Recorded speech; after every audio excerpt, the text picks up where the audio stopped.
Bonjour, bienvenue à l'IFA et heureux de vous accueillir pour ce 40e webinaire de l'année 2020.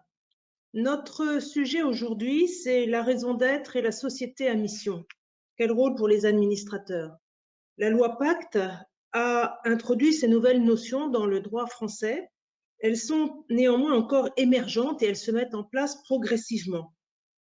Dans un précédent webinaire de l'IFA, au mois d'avril, que vous pouvez retrouver en replay sur notre site, nous avions avec Armelle Westman, la présidente du réseau Entreprendre et associée de Deloitte, détaillé les premiers contours de l'entreprise à mission.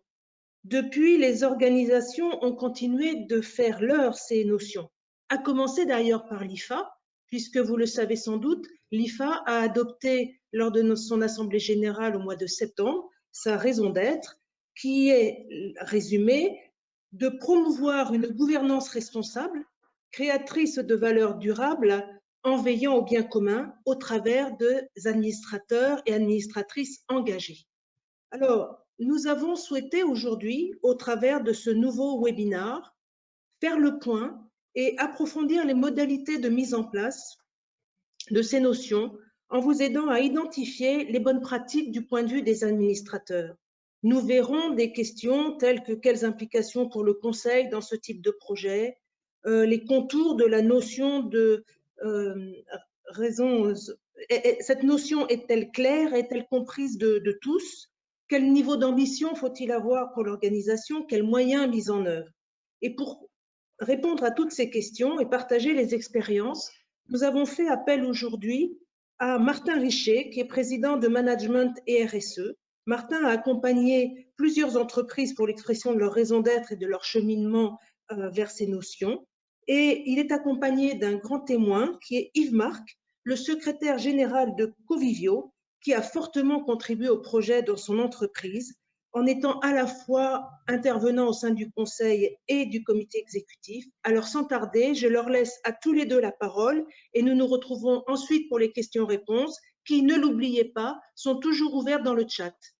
Martin, Yves, à vous la parole. Merci Catherine. Et de mon côté, je remercie l'IFA qui poursuit son engagement de longue date parce que certains qui assistent à ce webinaire s'en souviennent, mais l'IFA a fortement soutenu le rapport Nota-Sénar puis la loi Pacte à un moment où les éléments qu'ils contiennent étaient moins consensuels qu'ils ne le sont aujourd'hui. Donc je suis très heureux de voir qu'on poursuit cette démarche en essayant de faire en sorte que ces concepts de raison d'être, de société à mission, s'ancrent de mieux en mieux dans la gouvernance et plus particulièrement dans une gouvernance responsable.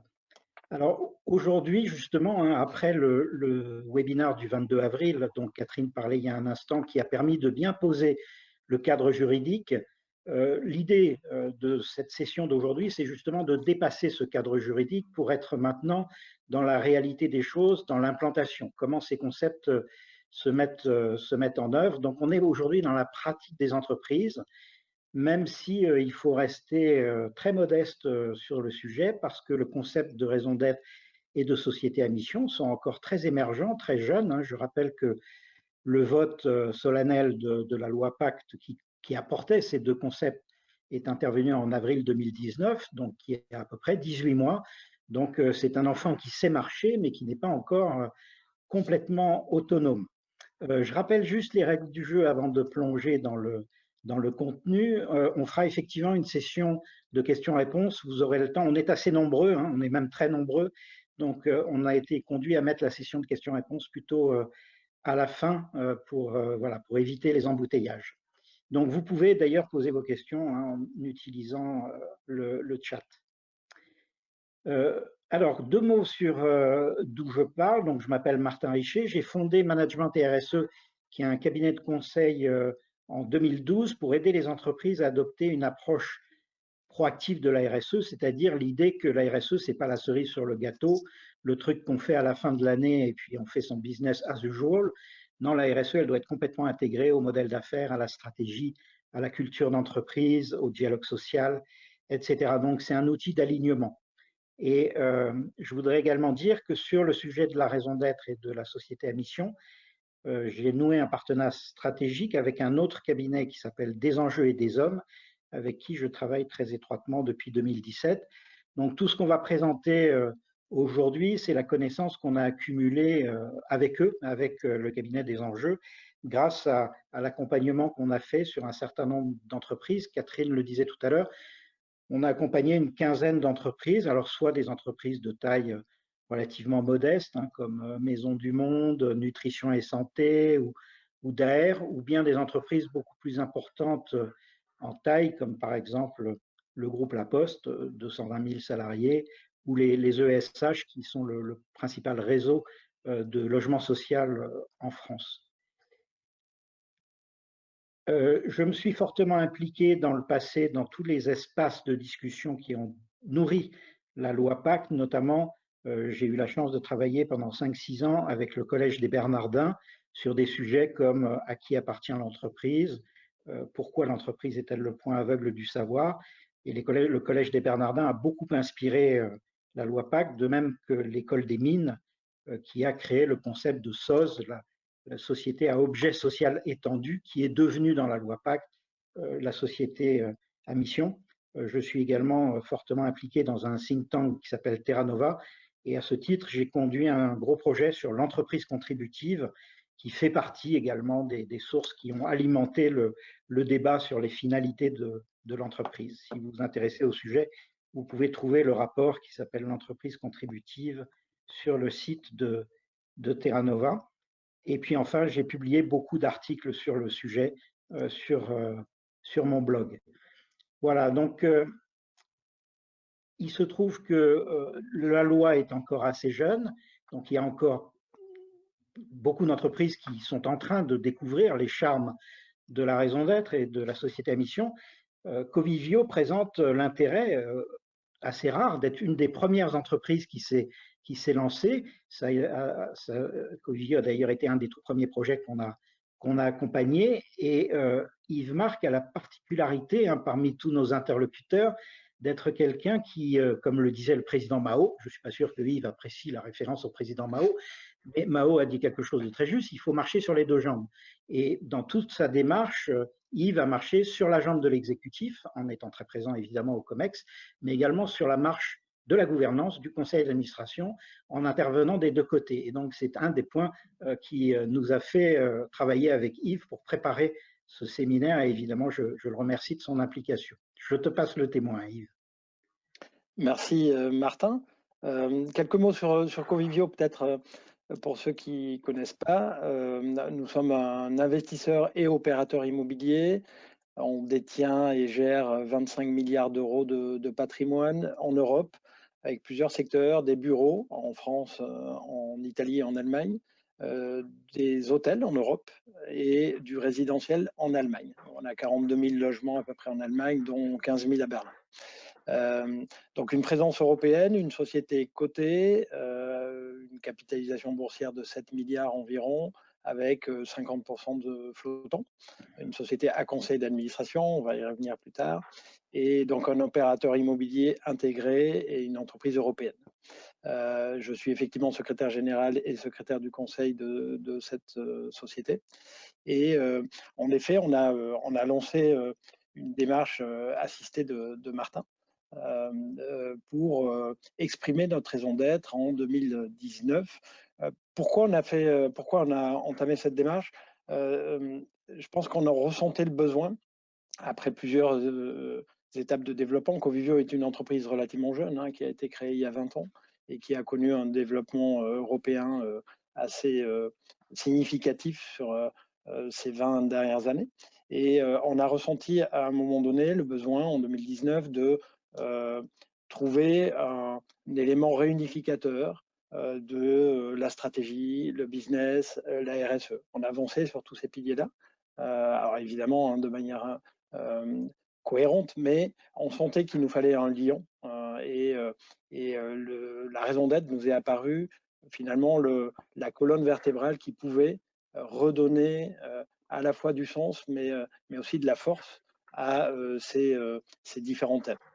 Et c'est la raison pour laquelle, après avoir adopté une identité européenne en 2018, En 2019, on s'est dit, OK, il faut qu'on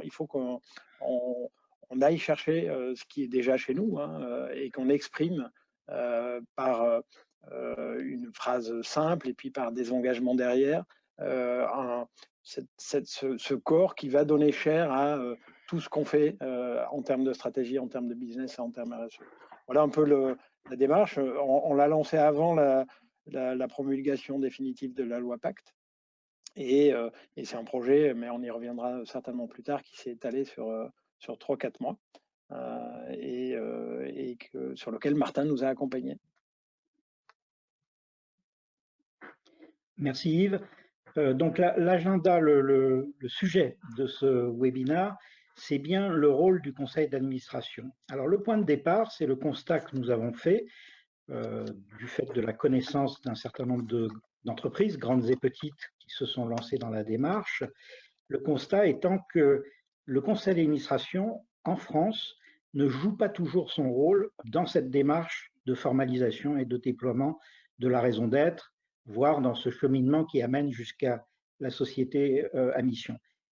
Et ça n'est pas forcément une évidence parce qu'aux États-Unis, où on manie depuis quelques années la notion de corporate purpose, qui est l'équivalent de ce qu'on appelle, nous, la raison d'être, eh bien, aux États-Unis, c'est le conseil d'administration qui, en général, pilote la démarche, alors que cette configuration est très rare en France. C'est presque toujours l'exécutif. Il y a bien sûr de brillantes exceptions, mais c'est presque toujours l'exécutif, alors que l'esprit et la loi de la loi Pacte, l'esprit et la lettre de la loi Pacte, c'est bien de donner au moins l'initiative au conseil d'administration de lancer la démarche. Or, on constate que assez souvent, en France, le conseil d'administration se laisse parfois réduire à un rôle de suiveur, et y compris parfois à un simple rôle de chambre d'enregistrement. On a même vu un cas, je ne citerai pas l'entreprise parce que j'ai suffisamment d'ennemis, mais on a vu un cas où le conseil d'administration a appris la raison d'être par le communiqué de presse du comité de direction qui diffusait la raison d'être. Donc ça a évidemment posé quelques petits problèmes, mais surtout, de notre point de vue, ça a des conséquences négatives. Le fait que le CA ne soit pas suffisamment impliqué fait que très souvent, la dimension de long terme n'est pas suffisamment prise en compte, par exemple. D'où ce travail d'élaboration qu'on a mené avec Yves et avec l'IFA pour essayer de construire un certain nombre de bonnes pratiques. Et donc, on va essayer de vous emmener au travers de ce qui nous semble être les 7 bonnes pratiques clés pour garantir que la place du conseil d'administration dans la démarche d'élaboration et de déploiement va permettre effectivement à la raison d'être et à la société à mission d'obtenir tout leur potentiel, finalement. Et la première de ces bonnes pratiques, c'est tout simplement et très concrètement de définir l'implication du conseil d'administration dans le projet d'élaboration et de déploiement de la raison d'être, sachant que, comme je le disais à l'instant, la loi Pacte confie au CA le soin d'initier la démarche. Et on peut se rappeler le contenu du rapport Nota-Sénat, qui a beaucoup inspiré la loi Pacte, en tout cas sur ces sujets de la finalité de l'entreprise. Le rapport Nota-Sénat expliquait que la raison d'être joue un rôle de boussole stratégique de long terme. Donc on est vraiment bien en plein dans le sujet et dans les attributions du conseil d'administration. Alors qu'est-ce que ça veut dire cette histoire de boussole stratégique? On en a un premier exemple concret ici avec Solvay, donc un grand chimiste belge, qui nous montre que la raison d'être, elle agit comme un filtre stratégique, elle guide les décisions de l'exécutif et de la gouvernance, les décisions en matière d'investissement, de choix stratégiques, elle inspire les développements futurs et donc elle peut aussi en négatif conduire à des renoncements. Par exemple, la raison d'être de Solvay, qui est d'être au service du progrès de l'humanité, eh bien, les dirigeants de Solvay, et notamment son conseil d'administration, a considéré qu'un certain nombre de lignes de produits de Solvay, notamment la filière PVC, n'étaient pas compatibles, n'étaient pas cohérents avec cette raison d'être et avec l'ensemble d'engagements qui les accompagnent, si bien que Solvay a décidé de se désengager de ces produits, même s'ils représentaient une part significative du chiffre d'affaires et des profits. Alors ça peut être des renoncements, mais ça peut être aussi des inspirations de façon très positive, et on en verra quelques exemples tout à l'heure. Pour bien lancer la démarche et pour que le conseil d'administration prenne bien son rôle, mais il faut clairement définir ce que c'est que la raison d'être. Et là, on peut avancer au transparent suivant. Clémence, s'il vous plaît, si vous pouviez nous projeter le transparent. Voilà. Bon, qu'est-ce que c'est que la raison d'être? Le rapport de Nota-Sénard utilise beaucoup de métaphores de navigation. C'est le phare qui éclaire dans la nuit, c'est l'étoile polaire qui permet de se repérer. Alors, pour être concret, pour nous, la raison d'être, c'est d'abord et avant tout une contribution. C'est la marque que l'entreprise souhaite poser sur le monde, sur la société qui l'entoure. Donc, c'est la contribution que l'entreprise souhaite apporter aujourd'hui et demain, parce que la raison d'être doit être fidèle à l'ADN de l'entreprise, à ce qu'elle est aujourd'hui, mais elle doit aussi indiquer le cap, ce fameux cap de long terme. Donc, aujourd'hui et demain, elle fait le pont entre les racines historiques de l'entreprise et son futur désirable, et une contribution aux principaux enjeux de toute nature, qu'ils soient économiques, sociaux, sociétaux, etc., dans ces domaines d'activité. En creux, on peut aussi dire que la raison d'être, c'est ce qui manquerait au monde si elle n'existait pas. Voilà, si Covivio n'était pas là, qu'est-ce qui manquerait? C'est en définissant ce qui manquerait qu'on peut définir une bonne partie de ce que c'est que la raison d'être. À partir du moment où on a défini la raison d'être comme une contribution, eh bien, on comprend que le conseil d'administration doit clairement faire valoir son rôle dans le projet d'élaboration et dans le projet de déploiement de la raison d'être, dans le cheminement vers la société à mission si l'entreprise a choisi d'aller jusque-là. Et c'est d'autant plus vrai d'ailleurs si on va vers la société à mission parce que les impacts juridiques pour le conseil d'administration sont plus importants. D'où deux actions très concrètes que l'on propose. D'une part, désigner une personne qui peut être un administrateur, un membre du comité stratégie ou bien un membre du comité RSE, développement durable, quel que soit son nom. Cette personne étant en charge de faire le lien entre l'équipe projet qui construit et déploie la raison d'être et le conseil d'administration. Donc avoir un interlocuteur pour le CA. Et puis enfin, deuxième action très concrète, prévoir des points d'étape en réunion de conseil d'administration. Alors, en fait, l'idée ici, c'est bien de synchroniser le conseil d'administration avec la démarche du groupe projet. Et donc, c'est intéressant de voir comment ça s'est passé dans le cas de Covivio. Alors, vous l'avez compris avec ce que vient d'expliquer Martin et puis avec mes propos préliminaires aussi. Quand on a placé le sujet de la raison d'être au milieu, au centre de l'ensemble de nos démarches, il nous est paru complètement évident que l'impulsion devait partir du conseil d'administration et que le conseil ne devait pas être une chambre d'enregistrement de l'avancée de nos travaux, mais devait bien s'emparer du sujet et donner le tempo. Alors, comment on s'y est pris de notre côté? On réunit tous les 2 ans notre conseil d'administration pour un séminaire. Donc, ce n'est pas une réunion classique où on discute de budget, d'investissement. C'est une vraie réflexion de 2 jours. En 2019, c'était à Londres. Et là, on réfléchit sur le plan stratégique à 5 ans, accompagné d'un business plan et d'une vraie réflexion marché et stratégie. Et à cette occasion, on s'est dit qu'il y aurait certainement... donc, on voulait amener le sujet de la raison d'être sur la table de ce séminaire-là pour lancer la réflexion, nourrir la réflexion. Et on s'est dit que la meilleure ambassadrice de ça pouvait être Nicole Notat. Donc, on a sollicité Nicole Notat pour qu'elle vienne à Londres pendant 1h30 donner son point de vue. Alors là, on n'était pas encore chez Covivio, hein, on planchait bien avec le conseil d'administration de Covivio, mais Nicole Notat, qu'on avait croisé par ailleurs et qui nous suit dans nos travaux RSE, avait accepté de témoigner de l'importance qu'avait ce sujet pour une société et pour un conseil d'administration. Et je dois dire que on avait pour être tout à fait transparent, un conseil d'administration qui était assez hétérogène dans sa façon d'aborder le sujet. Notre président Jean-Laurent a été longtemps administrateur référent de Danone et donc a été, je dirais, biberonné à la culture Danone et donc très sensible et sensibilisé à ce sujet-là. Et puis, on a d'autres administrateurs qui ont une approche, je ne les citerai pas, mais qui ont une approche plus financière et qui partaient à peu près de zéro, je dois le dire, sur ce sujet-là. Et cette intervention, en fait, cette sensibilisation qu'a effectuée Nicole Notat durant ce séminaire a été une rampe de lancement assez extraordinaire en termes d'efficacité. Et après, nous avons constitué un copil et il y a eu un certain nombre d'allers-retours, 3-4 allers-retours dans des séquences plus classiques, je dirais des réunions classiques du conseil d'administration pour faire état de l'avancement des travaux.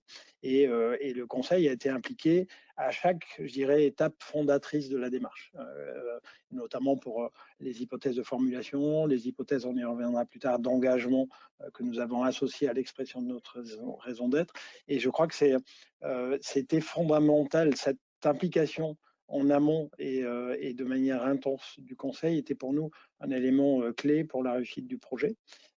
Et ça a permis, je dirais, que le projet démarre sur une bonne compréhension de ce qu'est la raison d'être et ce que n'est pas la raison d'être. Et ça nous amène, Martin, à notre deuxième bonne pratique. Absolument. Notre deuxième bonne pratique, c'est tout simplement d'assurer une bonne compréhension de ce qu'est la raison d'être. Alors, qu'est-ce que ça veut dire? On a identifié, avec mon partenaire des enjeux et des hommes, on a identifié à peu près 170 entreprises qui ont publié une raison d'être. Alors, pas juste dans le CAC 40, hein, ça peut être des entreprises éventuellement toutes petites, mais en tout cas 170 ou 175 qui ont officiellement communiqué sur leur raison d'être. La difficulté, c'est que la plupart de ces raisons d'être n'en sont pas, c'est-à-dire qu'elles ne répondent pas à la question de la raison d'être. La raison d'être, c'est la réponse au pourquoi, le pourquoi fondamental. Pourquoi sommes-nous là? Pourquoi faisons-nous ce que nous faisons? Voilà, c'est ça la question de la raison d'être. Si vous regardez ce qui est sorti, je prends 3 exemples qui viennent du CAC 40 ou pas loin du CAC 40, hein, Safran, Worldline et GTT. On n'a pas le temps de vous montrer leur raison d'être, mais si ça vous intéresse, allez les trouver sur Internet, ça se trouve facilement. Eh bien, vous verrez que leur raison d'être répond à la question du quoi. Qu'est-ce que nous faisons? Mais absolument pas au pourquoi. Pourquoi sommes-nous là? Pourquoi faisons-nous ce que nous faisons? Un autre exemple d'une entreprise que je respecte beaucoup et qui est par ailleurs une très belle référence dans le monde des sociétés à mission, qui est la Maïf. La raison d'être de la Maïf est très axée sur le comment. Voilà quelles sont nos valeurs, les valeurs que nous portons, voilà nos singularités et notre manière de faire les choses, mais beaucoup plus qu'à la réponse du pourquoi. Or, la raison d'être, elle amène à se questionner sur la finalité de l'entreprise. Pourquoi sommes-nous là? Quel est l'intérêt propre de notre organisation? Quelle est notre place dans son écosystème? Comment on crée de la valeur pour les parties prenantes? Quel est notre rôle d'acteur du bien commun, au-delà de la simple dimension économique? Et quelle est notre contribution? Je rappelle la définition de la raison d'être que je donnais tout à l'heure, c'est une contribution aux enjeux et aux grands défis. Voilà, et c'est ça qui manque parfois.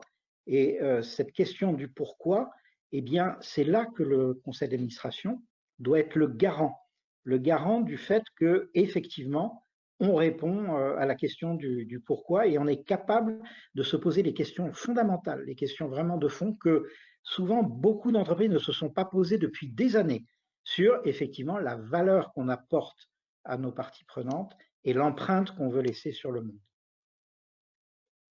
Alors, c'est pas évident, hein, je dois dire, hein, quand on est un atelier de s'extraire en fait de toutes les activités quotidiennes et de se centrer sa question sur le why, mais c'est en effet indispensable. Notre raison d'être, qui est de construire du bien-être et des liens durables, elle consiste à dire que quand on offre dans nos immeubles un haut niveau de bien-être, on enrichit, en tout cas c'est notre raison d'être et notre ambition, on enrichit les relations entre les personnes et on contribue à l'épanouissement de chacun, à l'efficacité des organisations et à la durabilité des modes de développement.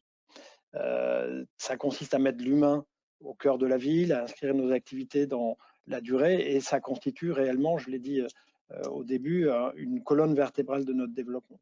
Cette expression du why, il a fallu qu'on concentre, je dirais, les ateliers d'expression que nous avons créés avec notamment nos parties prenantes et nos équipes sur cette question du why. Et alors Martin a posé une question: comment le monde irait si Covivio n'était pas là ou si votre entreprise n'était pas là? C'est des questions qui structurent cette démarche intellectuelle et qui nous imposent de prendre en compte une dimension long terme qui évidemment échappe un peu au temps des opérations annuelles, mais même, je dirais, j'ai évoqué la première étape de la réflexion qui a eu lieu chez nous à l'occasion d'un séminaire stratégique sur lequel on revoit des plans stratégiques à 5 ans. Cette notion de temps, elle est transcendée, je dirais, par cette réflexion sur la raison d'être, puisqu'on est obligé de se projeter vers des temps beaucoup plus loin que ceux qu'on a habituellement l'occasion de manier dans une entreprise. Et c'est la raison pour laquelle cette réflexion sur le why s'inscrit en général dans un horizon de temps qui est assez différent. Et ça nous amène au troisième point que nous souhaitions souligner avec Martin, qui est que un facteur clé de réussite est d'assurer la prise en compte du long terme. Martin, je te laisse développer ce thème. Alors avec un exemple concret, Danone, bon, qui est dans l'actualité pour de mauvaises raisons actuellement. Danone a créé, la raison d'être de Danone, c'est apporter la santé par l'alimentation. Vous voyez, dans leur raison d'être, ils ne vous disent pas qu'ils fabriquent des bouteilles d'eau, qu'ils fabriquent telle et telle chose. Ils se concentrent bien sur leur pourquoi, qui est d'apporter la santé. Les produits ne sont qu'un vecteur pour apporter la santé. Eh bien, Danone a créé cette raison d'être par une importante réflexion stratégique qu'ils ont menée au tournant des années 2000. Voilà, c'était entre 99 et 2001.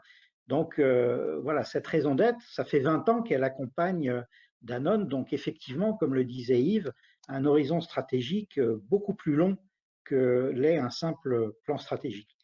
Et effectivement, si on passe au transparent suivant, on peut voir un peu l'architecture de ces différentes notions, parce qu'on entend parler de mission, vocation, vision, valeur, etc. Donc, essayons de ranger ces concepts les uns par rapport aux autres, et qu'est-ce qu'on constate? Que la raison d'être est au fait de toute cet ensemble. La raison d'être, elle est en surplomb, elle chapeaute. C'est la réponse au pourquoi, alors que la mission, qui est une notion couramment maniée notamment par les stratèges, la mission est d'abord et avant tout une réponse au quoi. Qu'est-ce que l'entreprise fait pour créer de la valeur, pour qui, et à un horizon plutôt de 5 à 10 ans. Les valeurs, c'est plutôt le comment, la façon dont on conduit ses affaires, la singularité des pratiques, l'éthique, les principes, etc. Et puis la vision, c'est plutôt le où est-ce qu'on veut aller, quel est le point d'arrivée. Donc on voit que finalement la démarche autour de la raison d'être, elle a pour vocation de mettre tous ces concepts d'accord entre eux, de les aligner et de trouver la direction de long terme qui permet en fait d'avoir un ensemble cohérent. Et puis ensuite on descend un peu plus bas dans la pyramide et là on trouve des choses qui sont beaucoup plus concrètes, beaucoup plus spécifiques et beaucoup plus court terme. Quels sont nos domaines d'activité stratégique, quels sont les plans d'action et quels sont les indicateurs dont on se dote pour mesurer nos évolutions. Donc, vous voyez, cette pyramide, plus on va vers le haut, plus on est aspirationnel, plus on va vers le bas, plus on est concret. Ça montre bien, effectivement, le fait que la raison d'être est effectivement ce guide pour le développement de l'entreprise et sur le long terme. Et donc, finalement, le conseil d'administration, c'est une des raisons pour lesquelles il a un grand rôle à jouer, c'est que c'est lui qui est en charge du long terme. C'est lui qui permet aux opérationnels de se dégager des contingences des trimestres et des années et qui permet de prendre de la hauteur nécessaire pour avoir et mener cette réflexion. Cet élargissement de l'espace-temps chez Covivio, il a consisté à revenir vers nos racines. Dans les années 2000, au début de la création de Covivio, qui s'appelait à l'époque Foncière des Régions, on est un groupe d'origine lorraine, très franco-français, avec un recentrage sur de l'immobilier tertiaire et à faire le grand écart, je dirais, avec des projets très prospectifs, puisque aujourd'hui, on lance des projets sur Alexanderplatz à Berlin d'une tour mixte, bureau et résidentiel de 60 000 m², où on vient de se positionner sur un terrain à Milan, sur lequel on va développer 60 000 m² de bureaux aux côtés d'opérateurs de logement.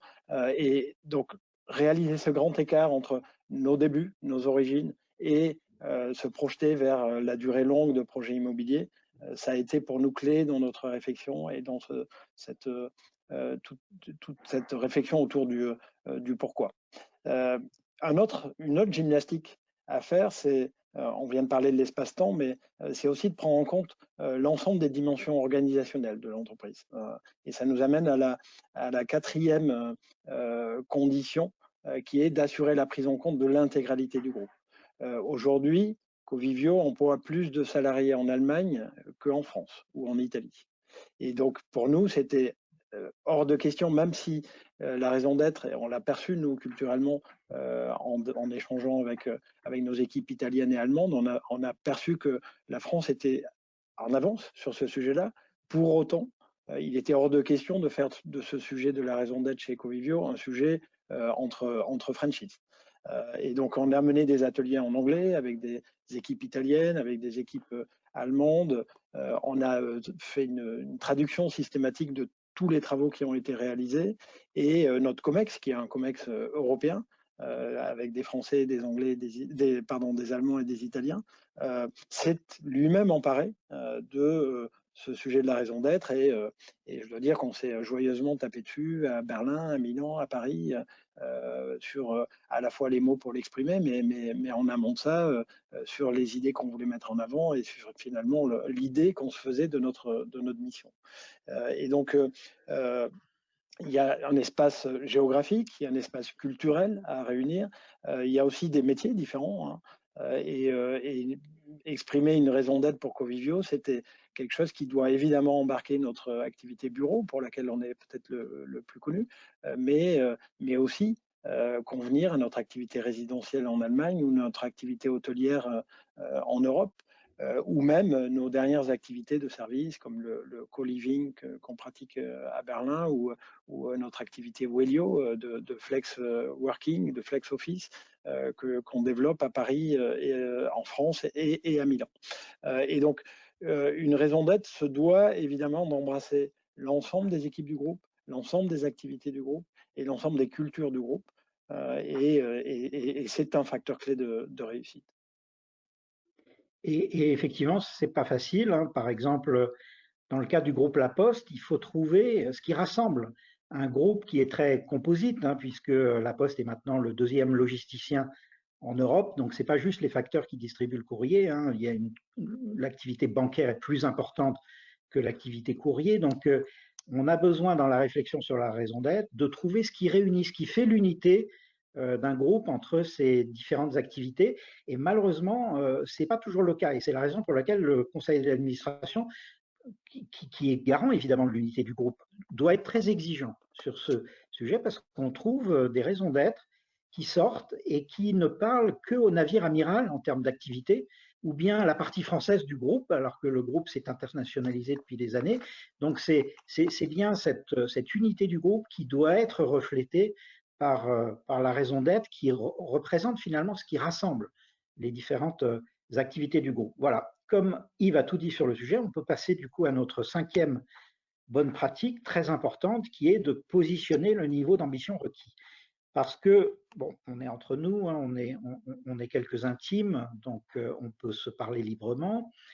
Il y a des cas, ne le répétez pas à l'extérieur, mais il y a des cas où la raison d'être est conçue et utilisée essentiellement à des fins de communication, de marketing, d'effet de mode. On veut être le premier dans son secteur d'activité à publier sa raison d'être, etc. Et ne va pas plus loin.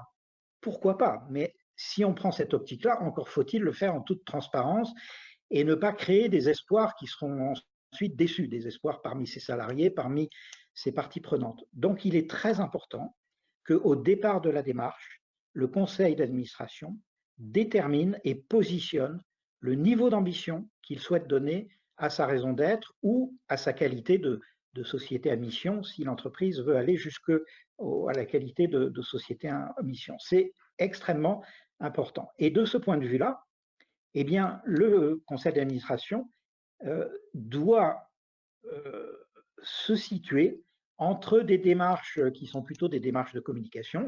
Par exemple concret, quand Petit Bateau publie sa raison d'être, qui est aux côtés des parties prenantes depuis 1883, je crois, qui est leur date de création, c'est très joli parce qu'effectivement, ils font des vêtements d'enfants aux côtés des générations futures, pardon, depuis 1883. C'est très joli, mais c'est un slogan marketing. C'est pas une raison d'être parce qu'elle ne dit pas le pourquoi et elle ne crée pas un facteur d'entraînement pour embarquer les parties prenantes. Donc, c'est un premier niveau d'ambition faible. Il y en a d'autres qui sont beaucoup plus impliquantes. On verra l'exemple de Michelin tout à l'heure. Et puis d'autres encore qui, au contraire, sont extrêmement structurantes.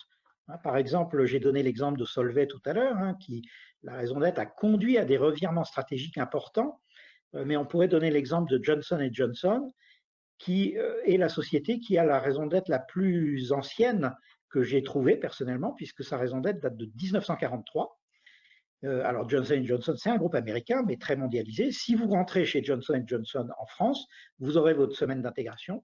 Et pendant votre semaine d'intégration, dans le petit cartable qui vous est remis, vous allez trouver ce qu'ils appellent le credo, mais c'est l'équivalent d'une raison d'être, c'est le credo, et vous allez travailler pendant toute une journée sur le credo. Qu'est-ce qu'il veut dire, comment on se l'approprie, comment ça se traduit dans les valeurs du groupe, etc. 1943, et ils n'en ont pas changé, et ils n'envisagent pas d'en changer d'un poil. Donc on voit que parfois, ça peut accompagner, une raison d'être peut accompagner une entreprise pendant très longtemps. En l'occurrence, la raison d'être de Johnson & Johnson, qui est très axée sur la santé, elle les a conduits à sortir à quitter l'exclusivité du marché du médicament sur lequel ils étaient pour rentrer sur le marché des équipements médicaux, parce que c'est une autre façon d'apporter la santé. Donc vous voyez, la raison d'être peut être parfois extrêmement structurante. Donc il faut que le conseil d'administration se situe et fixe ce niveau d'ambition pour qu'on sache où on va et éviter les effets déceptifs. Et pour ça, à notre avis, il y a 4 conditions. La première condition, c'est d'abord en faire un projet d'entreprise. Et donc là, on peut aller au slide suivant. Faire en sorte qu'on comprenne que dans une entreprise, il y a déjà plein de fonctions de l'entreprise qui affirment des choses sur ce que nous sommes aujourd'hui et ce qu'on veut être demain. Et finalement, c'est ça la raison d'être. Qu'est-ce qu'on est aujourd'hui, le pourquoi, et qu'est-ce qu'on veut être demain, quel est le pourquoi demain. Par exemple, vous avez la RSE qui parle d'engagements sociétaux, vous avez la stratégie qui parle de mission, de vocation, vous avez le marketing qui a sa plateforme de marque, vous avez la communication qui a son manifesto, son grand récit, vous avez les RH qui ont leurs valeurs, leur marque employeur. Et donc, la première des choses à faire, c'est de mettre tout ce petit monde d'accord pour être sûr qu'il y a une bonne cohérence entre toutes ces proclamations, entre toutes ces façons d'affirmer l'ADN de l'entreprise et ce qu'elle veut être demain. Et la raison d'être, elle est en surplomb de tous ces éléments, elle doit en faire la synthèse et elle les englobe. Donc c'est pourquoi nous démarrons toujours nos missions par un recensement de toutes ces expressions publiques pour envisager les éventuelles tensions entre elles et les éventuels points de cohérence. Et surtout, nous recommandons de composer une équipe projet qui justement permet de refléter ces différentes dimensions, la dimension RH, la dimension juridique, la dimension marketing-vente, etc. Donc première condition, projet d'entreprise. Deuxième condition, il faut fonctionner en mode projet. L'élaboration et le déploiement d'une raison d'être ou d'une société à mission, c'est un projet d'entreprise et ça doit être mené comme tel, avec un copil, un comité de pilotage, avec un chef de projet. Il faut, troisième condition, donc, que le projet soit ancré sur un copil qui englobe toutes ces fonctions, je l'ai dit. Et puis enfin, il faut mobiliser ces parties prenantes. Parce que la raison d'être, bien sûr, elle est en vous, et c'est un exercice souverain que définir sa raison d'être. Mais c'est d'ailleurs, on le voit sur le transparent suivant, si on peut avancer sur le transparent suivant, s'il vous plaît, voilà. Il faut que la raison d'être parle à toutes les parties prenantes. Sinon, entre guillemets, elle est là pour rien, elle ne sert à rien, puisque l'objectif de la raison d'être, c'est de mobiliser ses salariés et au-delà, mobiliser les parties prenantes. Alors, il y a un bon exemple qui est celui de Michelin. La raison d'être de Michelin, elle n'a rien d'exceptionnel, hein, c'est donner à chacun la meilleure façon d'avancer. Bon, ça pourrait être un slogan si on s'arrête là. Mais en revanche, ce qui est très intéressant dans la démarche de Michelin, c'est qu'ils savent parfaitement décliner cette raison d'être pour chacune de leurs parties prenantes. Qu'est-ce que ça veut dire quand on dit la meilleure façon d'avancer pour les clients? Eh bien, on commence à facturer les kilomètres parcourus au lieu de facturer des pneus. Donc, on rentre dans une économie de la fonctionnalité. Qu'est-ce que ça veut dire pour les collaborateurs? Ben, on a une politique RH de proximité, une gestion une GPEC assez développée, la notion d'employabilité. Donc, la meilleure façon d'avancer, c'est aussi la meilleure façon de piloter sa carrière au sein de Michelin, etc., etc. Et vous pouvez regarder, ils ont fait un petit film dont vous avez le lien sur le transparent. Vous pouvez regarder, c'est extrêmement intéressant. En tout cas, il nous semble absolument nécessaire, nous, de dérouler une méthodologie participative pour mobiliser le corps social au moment où on crée la raison d'être et aussi pour impliquer les parties prenantes externes, ce qui va permettre d'enrichir la raison d'être et de vérifier qu'elle parle à toutes les parties prenantes ou au moins aux parties prenantes qui sont les plus importantes pour vous. Voilà, alors chez Covivio, on a évidemment l'expression d'abord de notre président du conseil d'administration qui a affirmé son ambition de cheminer avec les équipes internes de Covivio pour non seulement exprimer la raison d'être, mais on en parlera un peu plus tard, affirmer des ambitions concrètes vis-à-vis de l'ensemble des parties prenantes. Au-delà de ça, il y avait évidemment une implication du COMEX, à la tête duquel notre directeur général a lancé aussi cette impulsion sur la raison d'être. Et puis un groupe projet. Chez nous, c'est le directeur financier qui lidait le groupe projet aux côtés de Martin, et un copil qui incluait toutes les dimensions, la dimension stratégique, la dimension financière, la gouvernance, les RH, la RSE et la communication. Donc une forte mobilisation au-delà de ces instances, je dirais, de gouvernance du projet, une forte mobilisation de toutes les parties prenantes internes, donc les IRP évidemment, avec qui on a fait plusieurs ateliers spécifiques, et puis des équipes, des dirigeants, des salariés, les hauts potentiels, et à travers tous ces ambassadeurs, je dirais, l'ensemble des équipes de Covivio, et sans oublier évidemment la sollicitation de parties prenantes externes, des clients, des partenaires, des banquiers, des actionnaires, à qui on a fait, d'une part, on a extrait une partie de leur réflexion et puis on les a fait réagir une fois qu'on était plus avancé sur le projet, sur l'expression de notre raison d'être et la façon dont ils la voyaient. D'où la sixième bonne pratique qu'on soutient, qui est d'inscrire la démarche d'élaboration et de déploiement, dans la gouvernance et le management. Voilà, ça c'est notre conviction, elle est très profondément ancrée. Certains considèrent que raison d'être et société à mission, c'est une affaire de gouvernance et une affaire de gouvernance seulement. Certains soutiennent que c'est une affaire de management.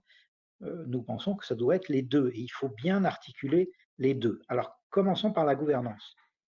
Sur la gouvernance, et on peut passer au slide suivant, ce qui est très important, c'est que le conseil d'administration pilote l'évolution de la démarche. La loi Pacte, elle donne aux entreprises un cadre d'action extrêmement pédagogique et extrêmement clair, qui est en 3 marches d'escalier, ce qu'on appelle, nous, le continuum de la loi Pacte. D'abord, une disposition qui s'occupe à toutes les sociétés, quelle que soit leur taille, leur nature, que ce soit une coopérative, une société anonyme, c'est la réécriture de l'article 1833 du Code civil qui dit bien que la société est gérée dans son intérêt social en prenant en considération les enjeux sociaux et environnementaux de son activité. Donc on élargit la focale. À partir du moment où on pose ce cadre, alors on pose la question du pourquoi. Parce que si votre objectif, ça n'est plus de maximiser la valeur actionnariale, simplement, alors quel est-il? Donc c'est à cause de cette réécriture de l'article 1833 qui fait bouger la conception traditionnelle de la société définie juridiquement par le Code civil que les entreprises doivent du coup réfléchir à leur pourquoi. Quel est notre pourquoi? Et d'où la deuxième marche d'escalier qui, elle, est facultative. Personne n'est obligé de définir sa raison d'être, mais qui est plus engageante, qui consiste à définir son pourquoi, à définir sa raison d'être. Et la loi Pacte nous dit bien que les statuts peuvent préciser une raison d'être, ce qui veut bien dire que contrairement à ce que racontent beaucoup d'avocats, il n'y a aucune obligation, c'est très bien de le faire, mais ça n'est pas obligé d'inscrire cette raison d'être dans les statuts, ça doit être un choix conscient et il faut en peser les avantages et les inconvénients lorsqu'on le fait. Donc, c'est facultatif de définir sa raison d'être et si on la définit, c'est facultatif de l'inscrire dans ses statuts. Et ce qui est important, c'est que la raison d'être, nous dit la loi Pacte, elle est constituée de principes et surtout, on y affecte des moyens. Donc, pas de raison d'être sans moyens. Or, il y a beaucoup, sur les 175 raisons d'être que je vous citais tout à l'heure, il y en a sans doute plus de des trois quarts qui n'ont aucun budget associé, qui n'ont prévu absolument aucun moyen. C'est business as usual. On a notre raison d'être, mais sinon, c'est business as usual. Donc attention, parce que l'esprit et la lettre de la loi Pacte, c'est bien d'être conscient que la raison d'être, pour vivre, aura besoin d'un certain nombre de moyens. Une fois qu'on a sa raison d'être, on peut passer au stade suivant, qui est le stade de la société à mission. Et je rappelle que la société à mission n'est pas un statut, c'est une des originalités de la loi française. Le législateur français a été extrêmement sage de ne pas créer un nouveau statut alors qu'on en a déjà beaucoup, SA, SARL, coopérative, mutuelle, etc. C'est une qualité. Donc, toute entreprise, quel que soit son statut, peut devenir une société à mission, à partir du moment où c'est une entreprise qui se réfère au code du commerce. Donc, elle peut faire publiquement état de sa qualité de société à mission lorsque non seulement elle a une raison d'être, mais un certain nombre de conditions, il y en a 5, des conditions supplémentaires sont réunies. Donc là, on n'a pas le temps de rentrer dans les détails. Je cite juste les 3 points les plus importants qui font la différence entre avoir une raison d'être et une société à mission. C'est d'abord le fait que votre raison d'être doit être incorporée au statut, donc majorité des 2/3, assemblée générale, etc. Deuxième condition, que vous ayez un comité de mission qui chaque année va se réunir et faire un rapport pour montrer si oui ou non l'entreprise agit dans le sens de sa raison d'être, est-ce qu'elle investit dans le sens de sa raison d'être. Et puis un troisième point important qui est l'intervention de l'OTI, l'organisme tiers indépendant, qui lui aussi va faire cet acte de vérification. Donc vous voyez, dans la société à mission, on a une raison d'être, mais il y a également d'autres conditions très strictes, très formelles, qui font qu'on s'impose beaucoup plus d'obligations. Ce qui est important, c'est que le conseil d'administration pilote l'évolution, c'est lui qui choisit, est-ce qu'on reste sur la raison d'être, est-ce qu'on se donne l'ambition d'aller jusqu'à la société à mission, et également le fait important qui est qu'il y a des solutions intermédiaires. D'abord, on n'est pas obligé d'aller directement à la marche d'escalier numéro 3, on peut passer tranquillement, faire sa raison d'être, vivre avec pendant 1 ou 2 ans, vérifier qu'effectivement elle est mobilisatrice, que toutes les parties prenantes s'y retrouvent, et après décider éventuellement d'aller jusqu'à la société à mission. Et puis enfin, on peut avoir des solutions intermédiaires, et c'est ce qu'a fait Covivio, et Yves en parlera dans un instant. Deuxième chose importante en termes d'inscription, c'est cette fois-ci l'inscription dans le management. Parce que si votre raison d'être ou votre qualité de société à mission reste au niveau de la gouvernance, vous n'aurez rien changé dans le comportement et le fonctionnement de votre entreprise. Donc, il faut l'ancrer dans le management. Et pour ça, et on peut passer au transparent suivant, on préconise, nous, un outil qu'on appelle le cahier de raison d'être. On a mis ici l'exemple de Veolia, qui est un des exemples les plus aboutis. Si vous vous intéressez à la question, je vous incite sur Internet, vous dites Veolia, notre raison d'être, et vous trouverez le petit document de 4 pages qui maintenant est public. On ne pouvait pas en parler avant, mais maintenant Veolia l'a rendu public. Et ça permet de voir ce que c'est qu'un cahier de raison d'être. Un cahier de raison d'être, c'est bien sûr ce que tout le monde voit, la phrase de raison d'être ou le paragraphe de raison d'être, c'est la partie émergée de l'iceberg, mais c'est aussi d'autres choses qui sont beaucoup plus importantes. C'est le manifeste, c'est-à-dire le petit document d'1, 2, 3 pages qui décline la raison d'être, qui donne sa signification pour les parties prenantes, voir l'exemple de Michelin qu'on a vu tout à l'heure. Qu'est-ce que ça veut dire pour nos investisseurs? Qu'est-ce que ça veut dire pour nos salariés, pour nos clients, etc. Et puis enfin, des engagements et des indicateurs qui soutiennent en fait la raison d'être. Voilà. Alors voyons comment ça s'est passé chez Covivio. Je te rends la parole, Yves. Merci Martin. Rapidement, nous on s'est situé, on a décidé que l'essentiel de la valeur qu'on attendait de ce projet de réflexion se situait au niveau de l'expression de la raison d'être. Donc si vous vous souvenez de la slide précédente, le niveau intermédiaire. C'était pour nous l'ambition forte du projet, c'est donner une colonne vertébrale de la chair à l'ensemble des démarches et des courants et des ambitions de l'entreprise. On aurait pu, on s'est posé la question évidemment d'aller le stade plus loin de la société à mission. On y a vu plus de contraintes et de formalisme que d'avantages pour nous par rapport au fait d'atteindre la valeur que nous attendions de la réflexion et du chantier qu'on avait mené. On s'est aussi posé la question de l'inscription dans les statuts en y voyant là aussi bien peu d'upside par rapport à la réelle ambition qu'on s'était fixée et qu'on a, mais on y revient plus tard, manifesté dans ce petit document de 2 pages qu'on a appelé le manifeste justement et qui a affiché une ambition en externe qui vaut engagement. Et pour nous, c'était ça qui était important, plus que d'avoir une réflexion juridique sur le sujet ou d'aller vers, et c'est pas du tout une critique des entreprises qui le font, hein, mais d'aller vers ce stade de société à mission qui ne nous a pas paru nous apporter de la valeur pour nous. Mais en revanche, vous avez décidé de créer votre comité de parties prenantes. Alors, on a décidé, et d'ailleurs, quand tu définis les étapes pour devenir une société à mission, ça nous parle, hein, il y en a certaines qu'on a déjà franchies, et on s'est notamment dit que au-delà il pourrait échapper à l'exercice qui pourrait s'apparenter à un exercice de communication, on a affiché, je vous invite à aller le voir sur le site de Covivio, sur le site internet, on a affiché des engagements très concrets via notre manifeste. Et puis, on s'est doté de cette instance, comité des parties prenantes, qui pour nous est garante à la fois de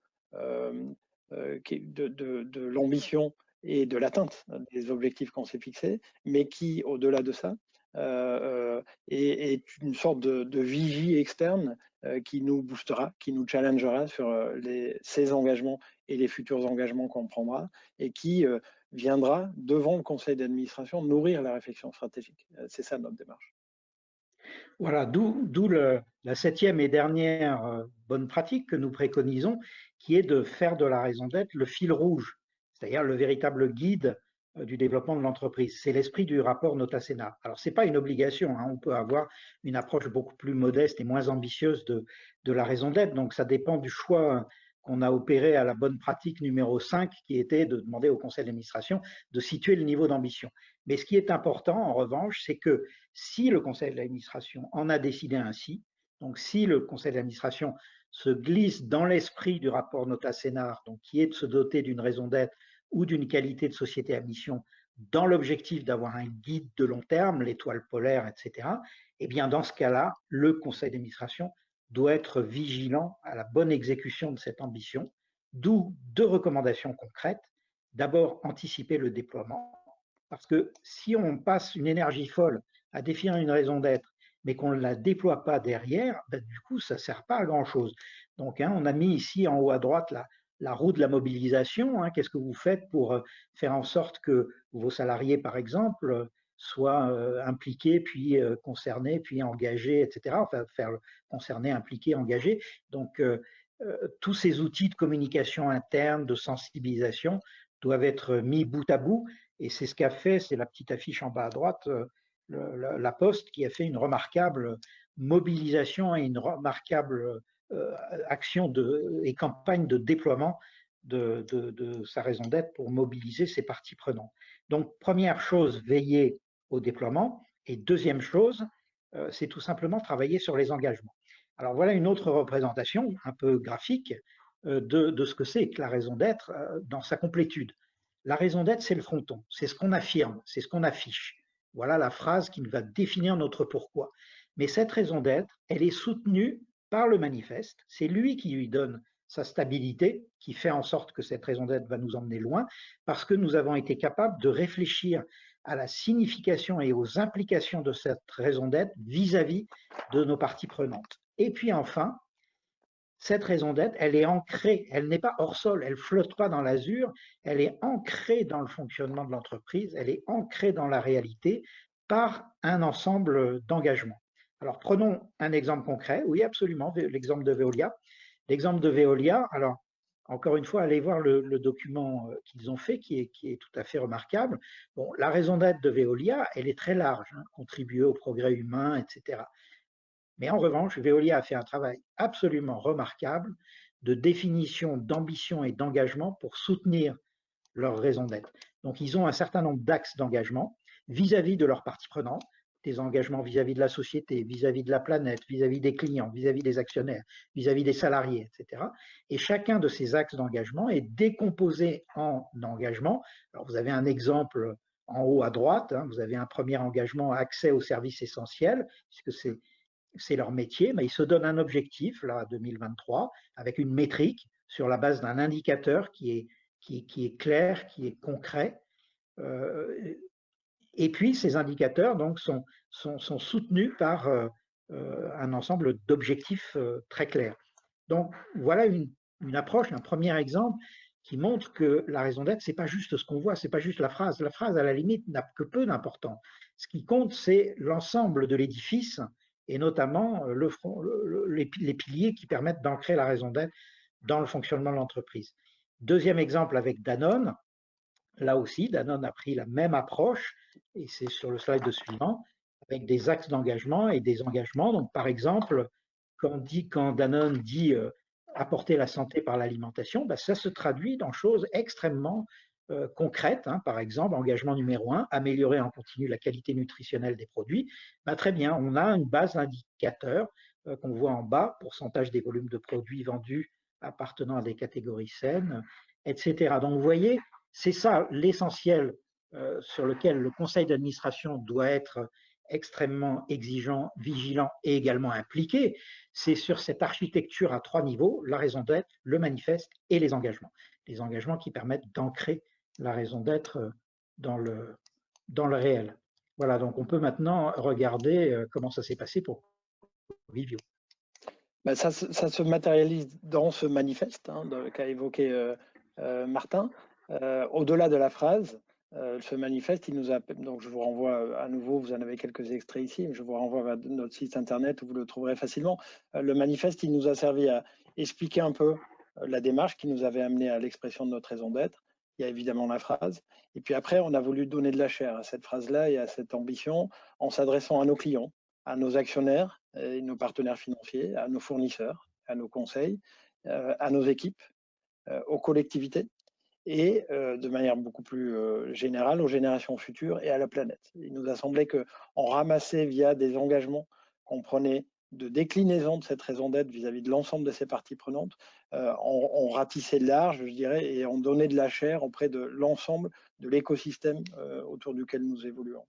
Et puis, il y a une partie engagement qu'on a décidé de prendre pour derrière montrer que l'exercice s'accompagnait d'une vraie ambition opérationnelle. Donc on les voit dans la slide suivante, je ne vais pas les déterminer, mais c'est des engagements qui sont très très concrets. En 2025, 95% de notre patrimoine sera situé à moins de 10 minutes à pied des transports en commun.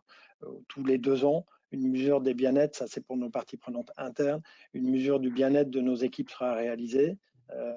On communiquera les résultats et on investira avec elles sur les points d'amélioration qui sont exprimés, etc. etc. Donc, plusieurs étages, tout ça en 2 pages hein, pour quand même capter le lecteur.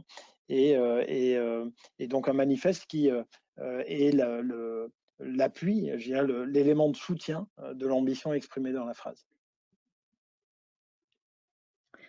Merci Yves. Alors, en synthèse, hein, on est allé très vite, hein, c'est un peu la loi du genre et les difficultés de l'exercice. Donc, d'abord, le conseil d'administration doit définir son implication, tout simplement, et ça doit être fait clairement, alors que dans beaucoup d'entreprises, je peux vous le garantir, ça reste très flou et non déterminé. Il faut assurer une bonne compréhension de ce que c'est la raison d'être. La raison d'être, c'est la réponse au pourquoi. C'est pas juste dire ce qu'on fait et comment on le fait. Non, c'est vraiment se poser la question fondamentale du pourquoi, en assurant la prise en compte du long terme. Et là, le CA joue son rôle pleinement, en assurant la prise en compte de l'intégralité du groupe. C'est également positionner le niveau d'ambition requis. Donc, il faut être clair sur ce qu'on attend de sa raison d'être ou de la qualité de société à mission dont on veut se doter, jusqu'où on veut aller. Et puis l'inscrire d'une part dans la gouvernance et d'autre part dans le management et ménager le pontage entre les deux. Et puis enfin, faire de la raison d'être le fil rouge du développement de l'entreprise si on l'a choisi. Mais pour ça, il faut se doter des moyens qui permettent d'exécuter cette exigence. Voilà. Et donc, pour conclure, si on va au slide suivant, ben on vous propose de garder le contact. On ne peut pas tout dire en 40 minutes, hein, ça va très vite. On a fait avec mon partenaire des enjeux et des hommes, on a fait un livret sur la raison d'être qui donne ce que j'ai dit aujourd'hui, mais également beaucoup d'autres choses. Donc si ça vous intéresse, vous avez mon adresse électronique mrichier@managementRSE.com. Envoyez-moi un petit mail et puis le week-end prochain, je ferai un envoi groupé pour ceux qui l'ont demandé et qui souhaitent recevoir cette brochure. Et je laisse le mot de la fin à Yves. Martin, tu avais commencé avec Mao, je vais finir de manière plus prosaïque avec Bruno Le Maire, si tu me permets. Non, je voulais juste réagir à un sujet de terminologie, mais qui, pour moi, est clé dans toute cette démarche-là. Bruno Le Maire a souvent utilisé l'expression se doter d'une raison d'être et a appelé les entreprises publiques dans un premier temps, et puis privées après, à se doter d'une raison d'être. Moi, j'avoue que ce mot-là me fait réagir, au-delà de la démarche, hein, et c'est pas une critique, mais je suis en réaction, moi, par rapport à ce terme se doter, qui, pour moi, a un côté artificiel qui consiste à aller creuser pour aller chercher une raison d'être qu'on aurait quelque part. Moi, constamment, dans l'animation de la réflexion chez Covivio, je me suis attaché au mot exprimer sa raison d'être. Pourquoi? C'est quoi la différence? C'est que la raison d'être, elle est chez nous, elle était chez nous. On n'a pas inventé cette raison d'être. On ne s'est pas doté de quelque chose qui était externe et qu'on a trouvé bien. Le travail a consisté, et je ne dis pas qu'il est facile, hein, mais le travail a consisté à une vraie réflexion. Alors, tu parlais du why tout à l'heure, mais une réflexion sur notre culture, nos ambitions, nos réalisations, une sorte d'ADN. Et cette matière-là, elle existe. Et donc, il suffit de la rassembler, d'y réfléchir, de l'exprimer. Mais encore une fois, moi, j'essaye d'être en réaction à tout le côté artificiel d'une démarche qui consisterait au gré d'une réunion un jour, se dire, tiens, et si on se dotait d'une raison d'être? Et je m'attache plutôt au terme exprimer ce qu'on est. Je pense que l'ensemble des entreprises françaises ont des vraies particularités, une vraie culture, une vraie stratégie, des vraies politiques RSE. Tout est là et il faut le faire émerger et l'exprimer simplement.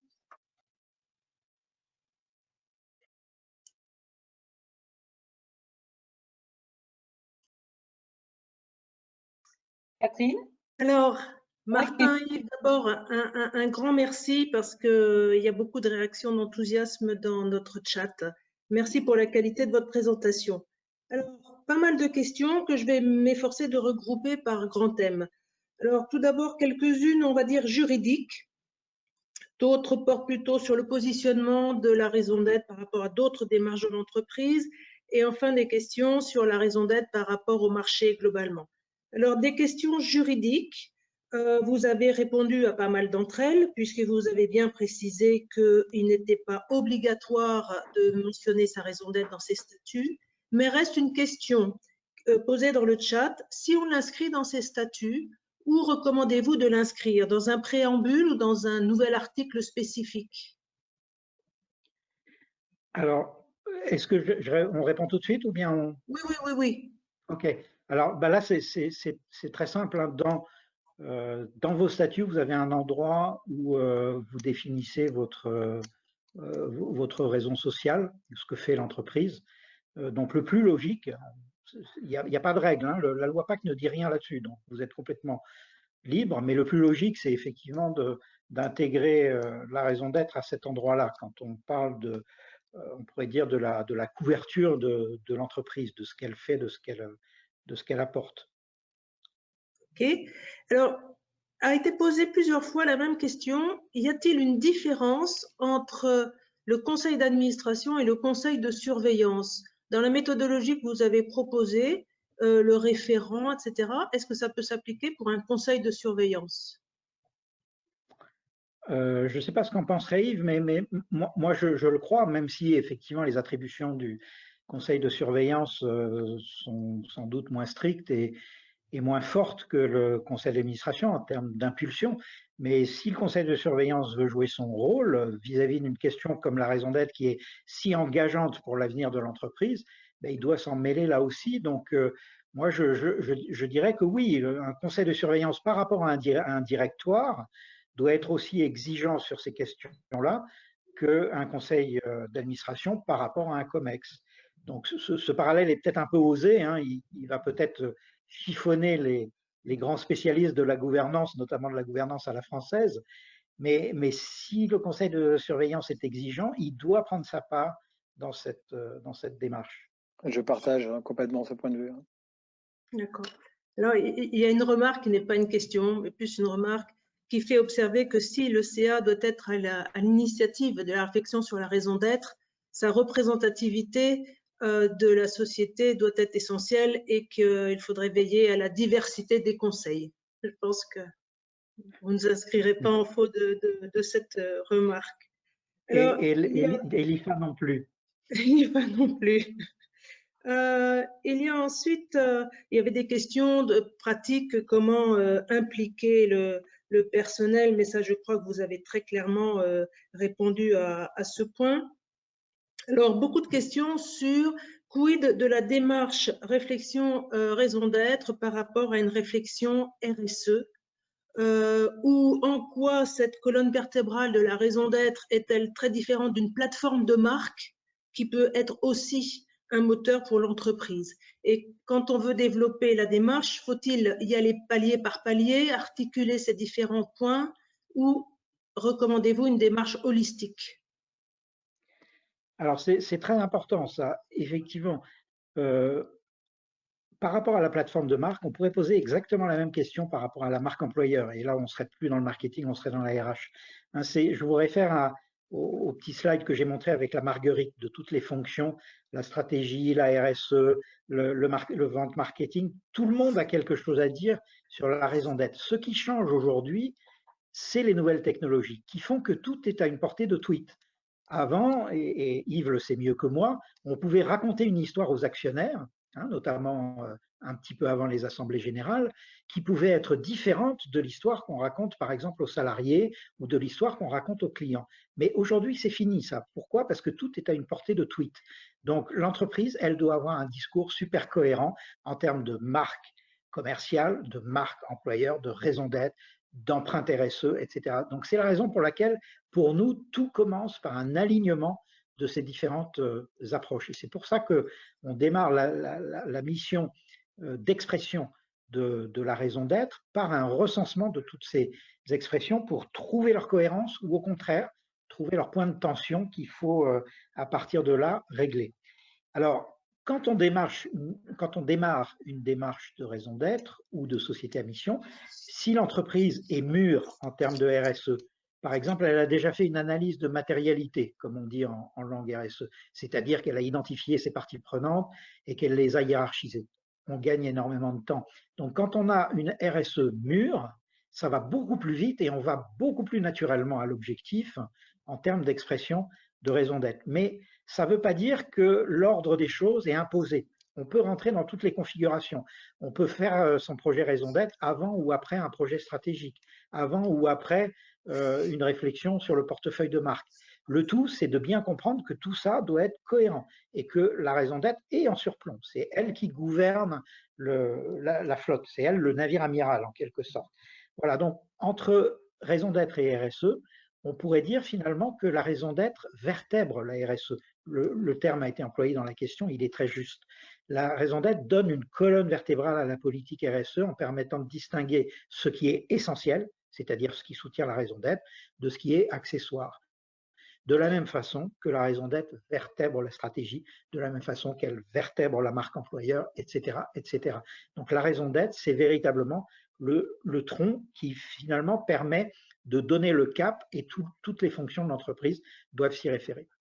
En complément, rapide, démarche holistique sans aucun doute, parce que le risque de laisser une filiale ou de laisser une activité de côté et de raccrocher les wagons après me paraît trop important et me paraît important au regard du risque de passer à côté d'une essence même de l'entreprise et de rater cette colonne vertébrale. Alors, vous avez évoqué la dimension internationale dans le développement de la raison d'être de Covivio, mais il y a une question inverse qui est comment définir la raison d'être d'une filiale française d'un groupe étranger? Je ne sais pas. Vas-y, pardon. Toi non plus, Martin? Moi, j'ai juste une petite... Je ne sais pas non plus, mais en revanche, le cas m'a déjà été présenté et à de nombreuses reprises, donc je peux dire quelles sont les réponses qu'on y a apportées, même si elles sont loin d'être parfaites. En fait, on a déterminé 2 règles, parce que moi, j'ai été appelé la semaine dernière par un établissement un établissement d'un groupe qui dit « je veux ma raison d'être ». Une fois, il y a un service achat qui m'a appelé en disant « je veux ma raison d'être ». Ça n'a absolument aucun sens. Donc, pour nous, sont légitimes à définir une raison d'être les entités qui répondent au moins à 2 caractéristiques.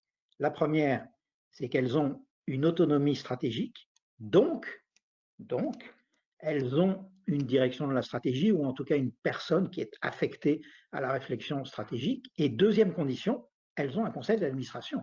Donc elles sont autonomes. Alors bien sûr, mon service achat n'a pas de conseil d'administration, bien sûr, mon service achat n'a pas de direction stratégique. Donc ça permet de faire le tri. Alors une entreprise française versus une entreprise internationale, là la question c'est celle effectivement de l'autonomie stratégique. Moi j'ai travaillé pendant 10 ans chez Oracle, qui est une multinationale américaine.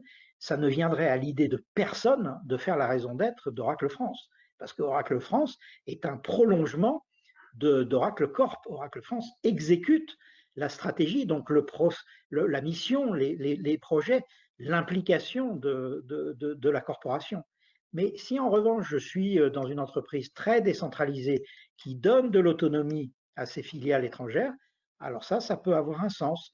Par exemple, en France, vous avez Swiss Life France, filiale de l'entreprise d'assurance suisse Swiss Life, qui a défini sa raison d'être. Ce n'est pas forcément une grande réussite, mais ils l'ont fait.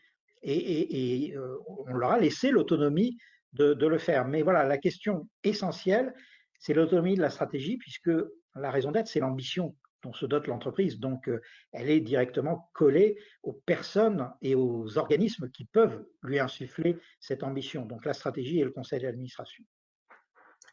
D'autres questions sur les spécificités d'entreprise avant de revenir aux points juridiques qui sont de plus en plus nombreux dans le chat. Estimez-vous qu'il y a une démarche spécifique à développer pour les PME, ETI et les entreprises familiales? Alors, de mon point de vue, oui, clairement. Hein, en fait, ce qui compte, c'est moins la taille. Hein, quand on dit PME, ETI, grand groupe, on se réfère beaucoup à la taille, mais c'est moins la taille que la complexité de la gouvernance. À partir du moment où on a une équipe de direction, et notamment un dirigeant, qui est très fortement convaincu, et c'est souvent ce qu'on trouve à la fois dans certaines ETI et dans certaines entreprises familiales, sachant qu'une grosse proportion des ETI sont des entreprises familiales en France, eh bien, on va beaucoup plus vite. Et cet exercice qu'on fait au début de recenser toutes les expressions, d'assurer la cohérence, en général, ça va beaucoup plus vite parce que la culture de l'entreprise a été fortement imprégnée par le projet du fondateur, qui éventuellement est encore là, ou dont la famille poursuit la mission. Et de ce fait, on a déjà une grande partie de la direction et de l'impulsion qui est donnée. Alors que quand vous êtes dans un groupe important, multi-activités, avec des circuits de décision un peu complexes, bah là, effectivement, il faudra plus de temps pour confronter les points de vue, pour trouver les bons équilibrages et pour faire les bons compromis. Alors, je reviens donc au nombre de questions juridiques qui portent sur la valeur juridique intrinsèque d'une raison d'être, son caractère opposable si ce n'est pas dans les statuts, et surtout, quelles seraient les conséquences du non-respect de sa raison d'être par une entreprise, en termes de contentieux ou autre, en termes de risques. Quels sont les risques? La réponse, hein, ça a été une question qui a été, moi j'ai accompagné tout le processus législatif aux côtés d'un certain nombre de groupes parlementaires pendant toute l'élaboration de la loi Pacte, et c'était la question la plus débattue, notamment avec nos amis les juristes. Donc là-dessus, je vous renvoie tout simplement au rapport du Conseil d'État, qui est très clair, qui a été publié en juin 2019, et qui dit exactement que la raison d'être, enfin, je le traduis en langage courant parce que le Conseil d'État ne va quand même pas parler français comme tout le monde, donc en langage courant, ça veut dire que la raison d'être n'est absolument pas une obligation de résultat, c'est à peine une obligation de moyens. Donc, à partir du moment où vous ne l'avez pas inscrite dans les statuts, elle est relativement indolore sur le plan juridique, sauf que vous pouvez quand même être attaqué sur le sujet d'une tromperie consommateur, comme l'ont été Nike ou d'autres pour leur politique RSE. Donc, à partir du moment où vous avez communiqué sur votre raison d'être, même si vous ne l'avez pas inscrite dans vos statuts, vous avez communiqué, eh bien, quelqu'un peut très bien vous traîner devant un tribunal en disant vous avez affirmé que, alors que votre comportement est notablement et clairement contraire à ce que vous avez indiqué. Donc, moi, consommateur, j'ai été trompé. Donc ça, c'est une possibilité. Pour le reste, franchement, c'est la jurisprudence qui décidera. On n'en est qu'au tout début de l'aventure. La situation est un peu différente quand vous l'inscrivez dans vos statuts, parce que là, ça devient opposable aux actionnaires. Et c'est pour ça d'ailleurs que des gens comme Danone l'ont fait. C'est une des raisons essentielles. Hein. C'est pour éviter l'arrivée de ces fonds activistes qui vous prennent 1 ou 2% de l'entreprise et qui réussissent, comme ça a été le cas chez Accor, enfin dans beaucoup d'entreprises, à infléchir fortement votre stratégie. Quand vous le mettez dans vos statuts, alors l'acquéreur ne peut pas dire qu'il n'était pas au courant. Donc après, il ne peut pas prendre des actes qui seraient clairement contraires à la raison d'être inscrite dans les statuts. Et quand vous devenez société à mission, là, vous vous exposez encore un petit peu plus, et notamment, eh bien, un concurrent ou n'importe qui peut très bien demander au tribunal de commerce de vous retirer la qualité de société à mission s'il considère, et qu'il a de bonnes raisons, de considérer que les missions que vous avez inscrites dans votre statut au titre de votre qualité de société à mission ne sont pas remplies dans votre comportement, dans vos investissements, dans vos initiatives. Et là, le juge peut vous demander de retirer la mention de société à mission de tous vos documents, qu'il s'agisse de votre papier à lettres ou de votre site internet. La raison d'être peut-elle être un élément, une clé de rémunération des dirigeants? Alors, peut-être pas la raison d'être directement, mais les engagements, c'est-à-dire les piliers qu'on a vus tout à l'heure, qui ancrent la raison d'être dans la réalité de l'entreprise, eux, effectivement, peuvent être, et vous avez vu qu'il y a une demande de plus en plus forte sur ce type de choses. Hein. Les principaux codes de gouvernance, notamment le code AFEP-MEDEF, le propose, enfin fait un peu plus que l'inciter, qu'une partie de la rémunération variable des dirigeants soit assis sur des objectifs RSE. Donc, on peut très bien piocher, et nous, c'est ce que nous recommandons à nos clients. On recommande que certains de ces engagements qui ancrent la raison d'être dans la réalité de l'entreprise fassent effectivement l'objet d'une partie de la rémunération variable. Après, il faut être très, très vigilant et très précautionneux sur le choix des indicateurs qu'on va retenir, parce qu'il y a souvent des effets pervers. Mais en tout cas, c'est un signal très intéressant, parce que ça montre que l'entreprise prend sa raison d'être au sérieux.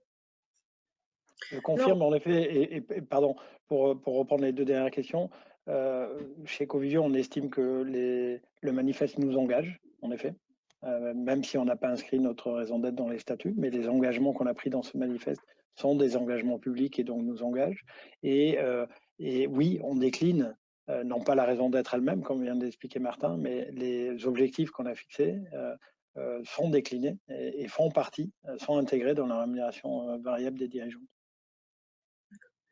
Alors, plusieurs fois revient la question, vous avez parlé des indicateurs, Martin, mais le marché évolue et donc se pose la question de savoir si la raison d'être de l'entreprise peut être évolutive et revue.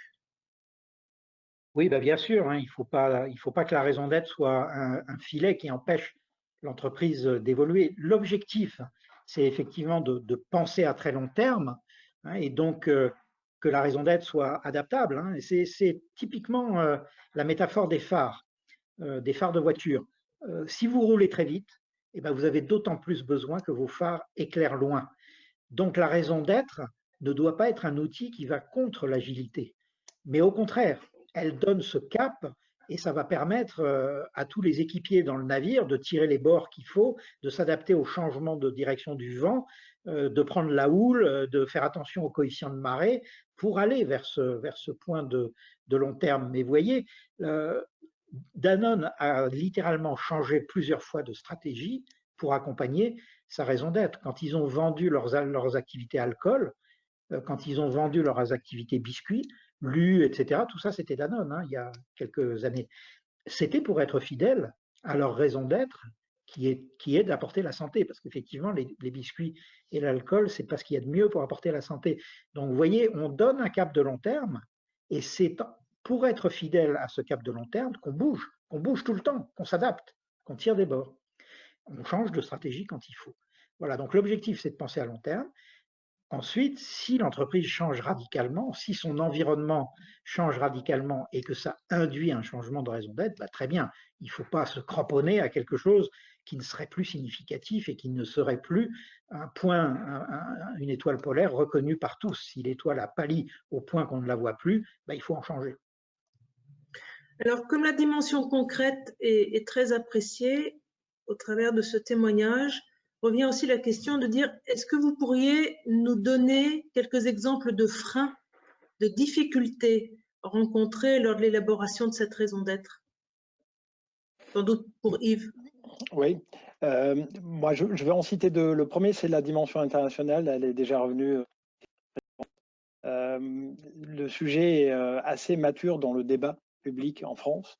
Il est beaucoup moins dans nos pays d'implantation, Italie et Allemagne. Et donc, alors, je pense que c'est à la fois une difficulté puis à la fois un atout, puisque ça nous a obligés vis-à-vis de nos équipes italiennes et allemandes à, au-delà des explications liées au contexte politique, au contexte juridique ou au rapport Sénart, Nota, ça nous a obligés à donner tout de suite le sens en fait et l'ambition stratégique qu'on donnait à ce sujet-là. Donc, mais ça a été, je dois le dire au début, une difficulté, le degré de réflexion. Et je regrette de ne pas avoir pris des photos de nos membres italiens ou allemands de notre COMEX, parce que je peux vous dire qu'ils faisaient une drôle de tête au moment où on a discuté de ce sujet Purpose. C'était vraiment abstrait. La deuxième difficulté, c'est cette démarche holistique et en termes notamment de parties prenantes, c'est-à-dire que il faut du temps, il faut de l'énergie, il faut de l'accompagnement pour s'adresser à l'ensemble de ces parties prenantes. Elles sont nombreuses, il ne faut pas en oublier, et ça peut être un frein à un projet comme celui-là. Alors, vous évoquez la dimension internationale. Il y a eu plusieurs réflexions sur le fait que le concept d'entreprise à mission était sans doute un concept assez franco-français et était rappelé l'existence de démarches d'entreprises françaises pour se faire certifier B Corp pour être reconnue sur le marché américain. Donc, comment voyez-vous cette dimension de la raison d'être? Est-elle, comme l'entreprise à mission, un sujet assez franco-français? Alors, non, la société à mission n'est pas du tout un sujet franco-français.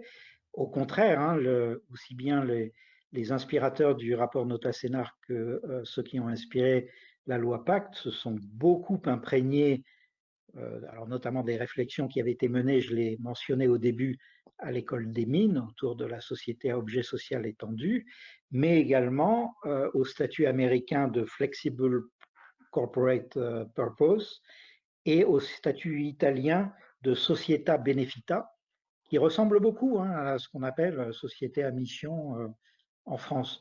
Donc, ce n'est pas du tout une approche franco-française. Vous avez les Hollandais aussi qui sont en train de travailler sur un cadre juridique très proche de celui qui a été retenu par la loi Pacte. Donc, ce n'est pas du tout franco-français, même si tous les pays ne sont pas concernés, mais beaucoup de pays maintenant sont rentrés dans la danse, y compris certains pays qui sont en avance sur nous et parfois de façon très paradoxale. Par exemple, les Britanniques, qui sont quand même normalement les héros du libéralisme pur et dur, les Britanniques ont davantage modifié leurs droits dans le sens d'une finalité de l'entreprise au service de la société et de l'environnement, davantage que nous. C'est quand même un sacré paradoxe. Donc parfois la gouvernance nous fait des surprises. Oui, mais comme nos auditeurs sont très pointus, quelqu'un nous fait remarquer que faire quand la qualité d'entreprise à mission n'existe pas en Belgique ou en Espagne? Exact, exact. Belgique et en Espagne, je n'en ai pas entendu parler, effectivement. Ça viendra. Il y a une réflexion en cours. Vous savez que la Commission européenne travaille actuellement sur une redéfinition de la directive européenne sur la déclaration de performance économique et financière. Et nous sommes quelques-uns à essayer d'œuvrer pour faire en sorte qu'un certain nombre de dispositions de la loi Pacte, puisque ça ne sont que des possibilités. raison d'être et société à mission, c'est des possibilités qu'on donne, il n'y a absolument aucune contrainte, donc ça ne va pas à l'encontre du principe de la liberté de l'entrepreneur. On essaye effectivement de faire passer un certain nombre dans cette révision de la directive. D'accord. Et alors, vous pensez qu'on peut aller jusqu'à des normes ISO, puisque c'est une question qui arrive de manière interactive? Faut-il alors s'attendre à des normes internationales ISO, comme c'est le cas aujourd'hui pour la RSE? Alors effectivement, la RSE a l'ISO 26000 et puis d'autres référentiels. On parlait de Bicorp tout à l'heure. Je pense que la gouvernance est un objet trop plastique pour se laisser enfermer par une norme. Mais ça viendra, hein, ça viendra peut-être un jour. J'espère que je serai encore vivant le jour où ça arrivera en France. Voilà, alors il y a encore quelques questions, des remarques, mais l'heure tourne. Il y a une question d'actualité qui vous demande si on peut considérer que l'OPA hostile de Veolia sur Suez fait partie de sa raison d'être.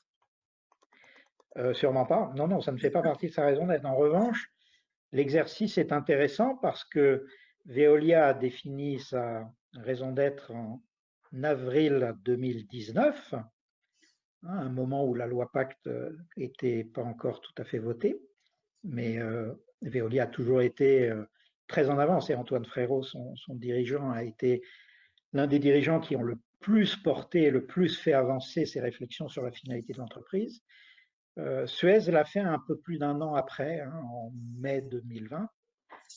Quand vous regardez la raison d'être de l'un et de l'autre, vous vous demandez pourquoi ces entreprises ne parviennent pas à se mettre d'accord. Donc ma thèse, mais ça reste entre nous, c'est que la bagarre, pour ne pas dire la bataille, entre ces deux grandes entreprises, ces deux fleurons de l'industrie des services française, n'est pas due à leur incompatibilité de projet ou de culture, mais à d'autres facteurs, donc je vous laisse deviner lesquels. Voilà. Excusez-nous, je vois qu'on a un petit problème d'affichage puisque on a la messagerie de Clémence qui s'affiche, mais c'est sans doute pour nous rappeler que l'heure tourne et qu'il va falloir, en dépit du côté passionnant de nos échanges, que nous mettions fin à ce webinaire. Et je tiens vraiment à vous dire combien les réactions enthousiastes sont nombreuses dans le chat et combien la dimension pratique terrain a été appréciée. Alors, nous l'avons dit, vous pouvez retrouver la présentation, les slides vous seront transmis. Le live de ce webinaire est également accessible sur le site internet dès cet après-midi. Donc, je crois que le débat est toujours ouvert et nous aurons plaisir à le prolonger. Alors, je voulais vous rappeler, avant qu'on se sépare, que dans ces webinaires, nous essayons de développer des approches les plus ouvertes possibles, des découvertes, en mêlant à la fois des points juridiques, pratiques, et puis des points de réflexion auxquels on n'avait peut-être pas songé. Alors, un exemple, le prochain webinaire du 30 novembre à l'IFA sera sur la question de la prise en compte des océans dans la démarche stratégique de l'entreprise et de voir comment l'ODD 14 peut être déployé avec un référentiel spécifique qui a été développé par la Fondation de la mer. La Fondation de la mer sera donc le prochain expert invité par l'IFA au webinaire le 30 novembre. Le 30 novembre, nous aurons également une intervention beaucoup plus classique, statutaire. Nous aurons la secrétaire générale de l'AMF et la secrétaire générale du Haut Conseil à la gouvernance d'entreprise qui viendront présenter leur rapport de l'année 2020.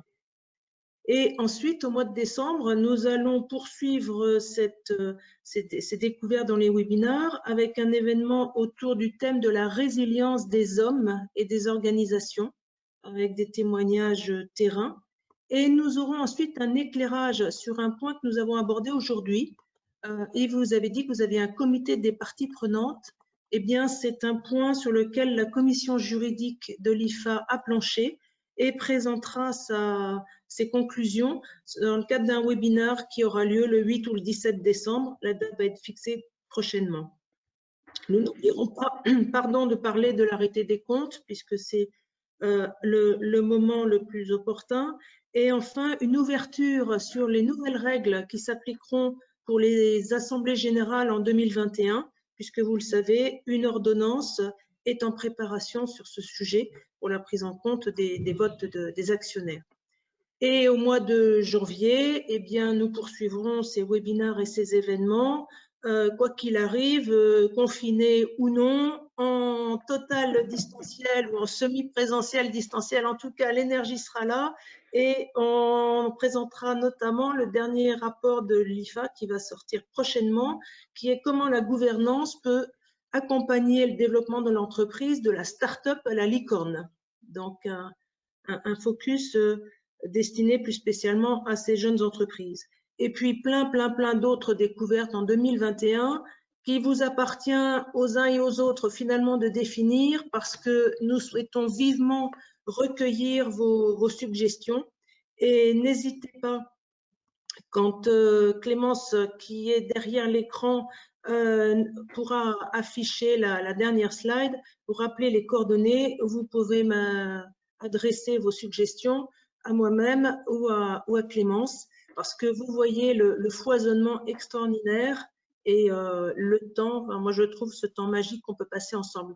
Donc merci encore Martin et Yves pour ce temps d'échange, et puis à très bientôt tous sur nos antennes. Merci. Merci à l'IFA de nous avoir accueillis, et à bientôt. À bientôt, merci, au revoir.